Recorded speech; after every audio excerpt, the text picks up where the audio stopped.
Thomas and the New Engine. The trains on the island of Sodor keep very busy. There are always lots of jobs to do. One morning, Sir Topham Hatt came to Tidmouth Sheds.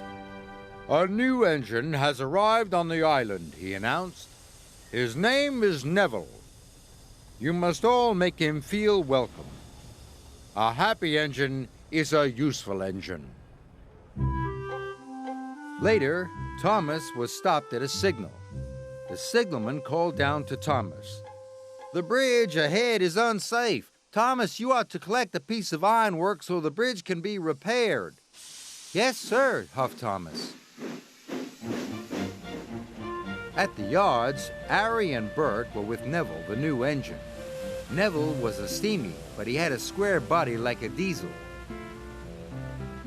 Neville was backing up towards some trucks. "Nearly there," said Harry cheekily. "Nearly there," said Bert naughtily. Then there was trouble. "Watch where you're going, clumsy wheels," Harry and Bert laughed. Neville looked sad. "It's not our fault if you're a silly steamy," oiled Bert, and they laughed even harder. Thomas arrived at the yards. He could see Harry and Bert laughing with Neville. That must be the new engine, he thought. He must be friends with the Diesels.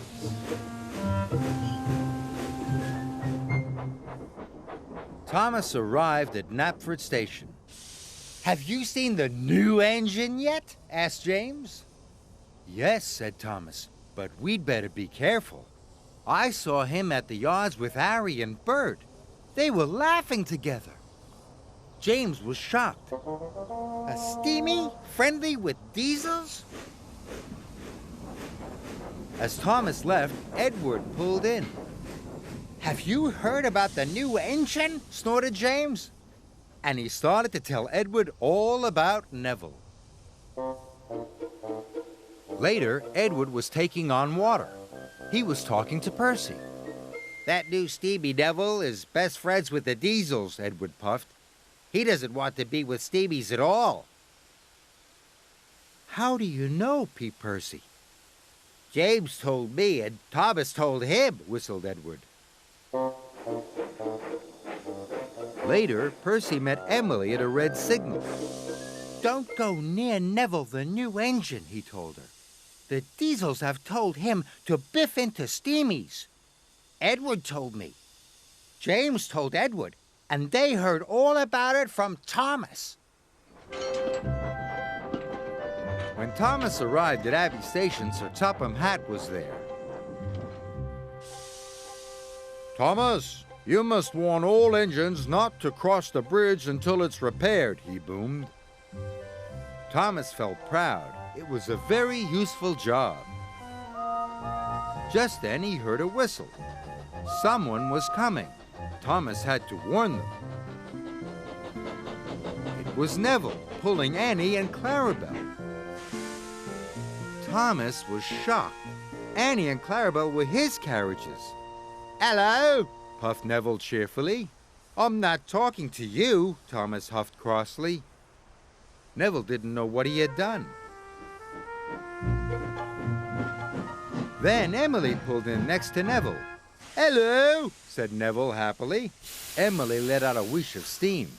"It's no use trying to make friends with me. I know you're going to biff into all the steamies, just like Harry and Bert told you to." Thomas was surprised, but the station master blew his whistle, and Neville puffed sadly away. "Where did you hear that Neville is going to biff into all the steamies?" Thomas asked Emily. "Don't you know?" Emily whistled. "Percy told me, Edward told Percy, James told Edward, and you told James," huffed Emily. "But I only said to James that I'd seen Neville with Harry and Bert." Then Toby arrived. "Have you heard about Neville, the new engine?" he puffed. "Henry saw Harry and Bert be horrible to him at the yards." Emily was shocked. Thomas couldn't believe it.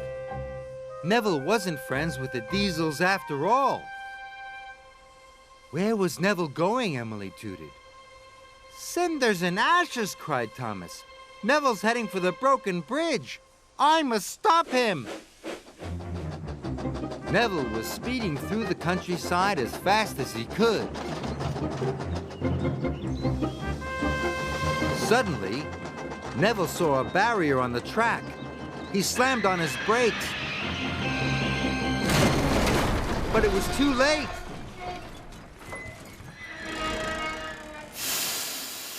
Neville was in terrible trouble. He was on the broken end of the bridge. Thomas knew it was all his fault. Suddenly, he had an idea. Thomas steamed slowly and carefully onto the bridge. He gently bumped Clarabel and was coupled up. Thomas was very scared. Slowly and steadily, he began to pull Neville back from the edge. The bridge made a creaking noise. Thomas knew he must hurry.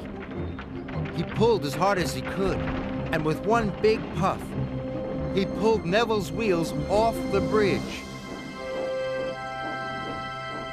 Thomas had done it. He had saved Neville and Annie and Clarabel. Thank you, whistled Neville. I should have warned you, puffed Thomas, but I was too busy believing silly stories. I thought you didn't like steamies, but now I know I was wrong. Thomas gave Neville a long, friendly toot-toot. Neville was very happy. At last, he knew he had a good friend in Thomas.